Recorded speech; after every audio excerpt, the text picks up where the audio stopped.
कहे रघुपति सुन भामिनी बाता, मानहु एक भगति करनाता। वाल्मीकि ने एक सृष्टि के श्रेष्ठतम मानव चुना अपने काव्य का नायक बनाने के लिए। ऐसा व्यक्ति जिसका अनुकरण करके पूरी दुनिया में धर्म की स्थापना हो जाए। देखिए, बच्चा पैदा होता है वो केवल अनुकरण करता है, जैसा माता कहती है, जैसा माता चलती है, जैसा माता सिखाती है वो सीखता है। तो बच्चों के सामने एक ऐसा आदर्श चाहिए जो आदर्श सृष्टि का परम आदर्श हो, जो धर्म का साक्षात विग्रह हो। इसलिए हम लोग कहते हैं रामो विग्रहवान धर्म।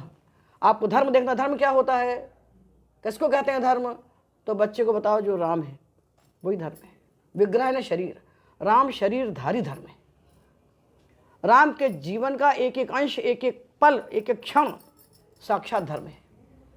आपको क्या करना और क्या नहीं करना, ये भगवान राम के जीवन को पढ़ने से बच्चा जान जाता है। वेद पुराण बाद में पढ़े जाते हैं, पहले साक्षात एक जीता जागता आदर्श चाहिए। तो उन्होंने कहा कौन वस्मिन स्थान प्रथम लोके गुणवान कश्च वीरवान।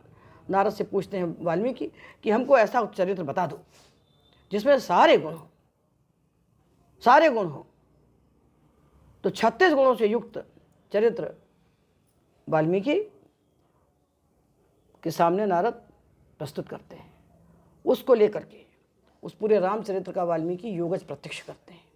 पूर्व की ओर मुख करके कुशाएं बिछाकर उसमें बैठ करके योग शक्ति से पूरे रामचरित्र को देखते हैं और देखने के बाद उसको वो लिखते हैं और उसके बाद लवकुश को वो पूरा प्रदान करते हैं और लवकुश उस कथा को पूरे विश्व में प्रचारित करते हैं।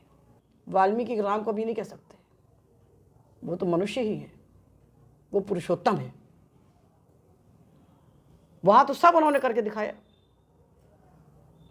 पिता ने वनवास दिया, वनवास चले गए। भरत वहां जाके पहुंच गए कि आप पिताजी तो रहे नहीं और हमारी शक्ति इसको संभालने की नहीं है, तो आप राज्य को स्वीकार कीजिए। तो राम ने क्या कहा कि हमारे पिता ने जो हमको आज्ञा दी है तन्न मिथ्या भविष्यति, सयेश राजा दशरथा पिता जनयिता मम। हमको जन्म देने वाले हमारे पिता ने जो हमको आज्ञा दी है तन्न मिथ्या भविष्यति, वो मिथ्या नहीं हो सकती। इस देश के इस गद्दी के राजा तुम हो। और वनवास में जब उन्होंने शत्रुओं से जब भी उनका सामना हुआ तो उन्होंने क्या कहा कि इक्ष्वाकु नाम यम भूमि है, ये ज़मीन जो है इक्ष्वाकु वंशियों की है। और सशैल वन कानना, दो राज्य हैं, एक नगर का राज्य है, एक जंगल का राज्य है। वो तो कह देते हैं गोस्वामी जी की पिता दीन मोई कानन राजू, उन्होंने कानन का राज्य हमको दिया है, नगर का राज्य भरत को दिया, कानन का राज्य हमको दिया। ऐसा नहीं है, ऐसा नहीं है।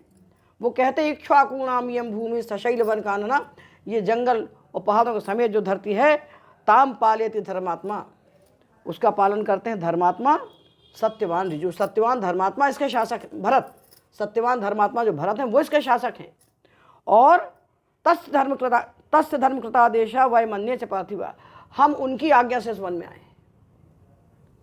भरत इस देश के राजा हैं, जंगल के भी और नगर के भी। हम उनकी आज्ञा में यहाँ पर धर्म की रक्षा करते हुए चरामो वसुधाम कृष्णाम धर्म संतान मिच्छव, धर्म की स्थापना के लिए भरत की आज्ञा से हम इस जंगल में घूम रहे हैं। छोटी बात है, भगवान श्री राम से बड़ा धरती का कोई आदर्श नहीं है। वाल्मीकि के रामायण मर्यादा पुरुषोत्तम है और तुलसी के रामायण पर ब्रह्म है और उनका अवतार है। ब्रह्म जो व्यापक बिरज अज, व्यापक विगत विनोद, और वो हरि भगत प्रेम बस कौशल्या की गोद। वो पर ब्रह्म जो है वो साक्षात कौशल्या माता की गोद में बैठ करके क्रीड़ा करते हैं, खेल रहे हैं।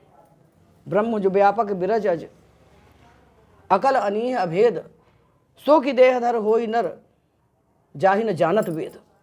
वो परम तत्व जिसको वेद भी नहीं जानता है, वो अवतार लेकर के माता कौशल्या की गोद में खेल रहे हैं और हमारी आंखों के सामने अपने चरित्र कर रहे हैं।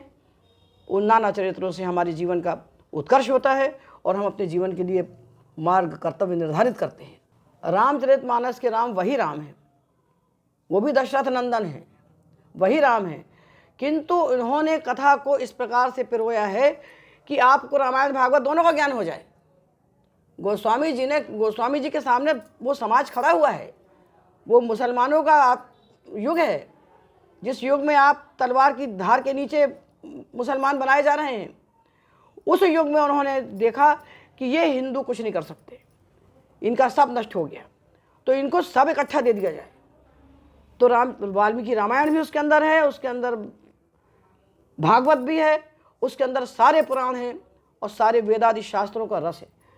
तो उन सबको मिला करके उन्होंने एक ऐसा मार्ग हमको दिया है कि जिस मार्ग से श्री राम का चरित्र और वेदों का तत्वज्ञान, उपनिषदों का तत्वज्ञान सारा का सारा उसमें है, अपने आप में परिपूर्ण है। जो लोग नहीं लिख पा सकते, जिनके पास समय नहीं है, उनके लिए समग्र पूरा सिलेबस है, वो पूरा सिलेबस है। ये अंतर है उसका, ये अंतर उसका है।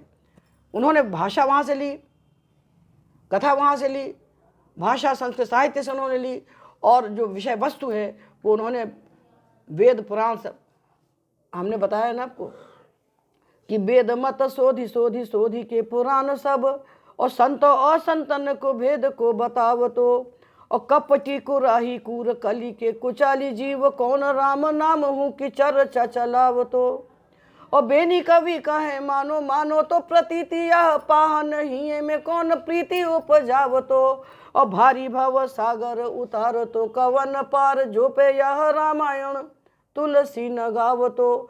ये नहीं होती रामचरितमानस तो आज भारतवर्ष की वो दशा नहीं होती जो आज है। इतने सारे हिंदू जो अयोध्या पहुँचे ना, ये रामचरितमानस से जुड़े रहने काम बचे हुए हैं, नहीं तो सब शरीर धारण करने से नहीं होता। तो गोस्वामी जी ने हमको भक्ति का मार्ग दिया, गोस्वामी जी ने हमको ज्ञान का मार्ग दिया। राम के मर्यादा पुरुषोत्तम स्वरूप के साथ राम के परब्रह्म स्वरूप को उन्होंने प्रकट किया। ये परब्रह्म का स्वरूप वाल्मीकि राम ने कहीं एक दो स्थान पर झलक हमको दिखती है, कहीं ऐसा प्रकट होता है कि ये भगवान है, किंतु उन्होंने भगवत्ता को प्रतिपादित नहीं किया, उन्होंने भगवान के मर्यादा पुरुषोत्तमता को ही प्रतिपादित किया है पूरे। भागवत में 18,000 श्लोक है, तो भागवत से बड़ा है। 3 दिन 4 दिन 5 दिन बैठ कर अखंड पाठ लोगों ने वहाँ पर किया है। पर राम पूरे भारत की आत्मा है, राम पूरे भारत की संस्कृति है, राम का चरित्र जो है पूरे वेद पुराण का निष्कर्ष है। राम के बिना भारत की कल्पना नहीं की जा सकती।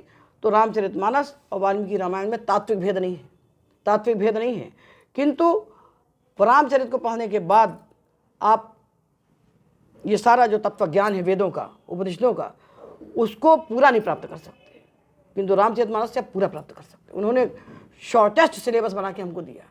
बहरहाल जो मैं समझा और जो आप भी इन चर्चा से समझे वो यही है कि वाल्मीकि रामायण में जो राम हैं वो मर्यादा पुरुषोत्तम है। पुरुषों में सबसे उत्तम आचरण कैसा हो और किसका हो, यदि ये जानना है तो उसके लिए आप वाल्मीकि रामायण पढ़िए। लेकिन तुलसीदास जी का रामचरितमानस रामचंद्र जी को ईश्वर और ब्रह्म का रूप बताता है। तुलसीदास जी ने जब रामचरितमानस लिखी उस समय ऐसी स्थितियां थीं कि वेद और सारी चीज़ों को लेकर कुछ जटिलताएं थी, दुरूहताएं थी, और उन्होंने सबको सम्मिश्रण किया, एक समरी बुक सी बनाई, और वो समरी बुक का नाम है रामचरितमानस। यही समझने, यही जानने में यहाँ पहुँचा था कि आखिर वाल्मीकि रामायण और रामचरितमानस में अंतर क्या है। आख्यान लंबा था पुष्पा जी का, पर उसको पूरी गंभीरता से फिर से सुनिएगा, अच्छा लगेगा आपको। माटी माटी में राम के क्रम में फिर किसी नई जगह से कोई नई खबर, कोई नया विषय लेकर मैं फिर आऊँगा। हमारे चैनल को सब्सक्राइब करना मत भूलिएगा। प्रणाम।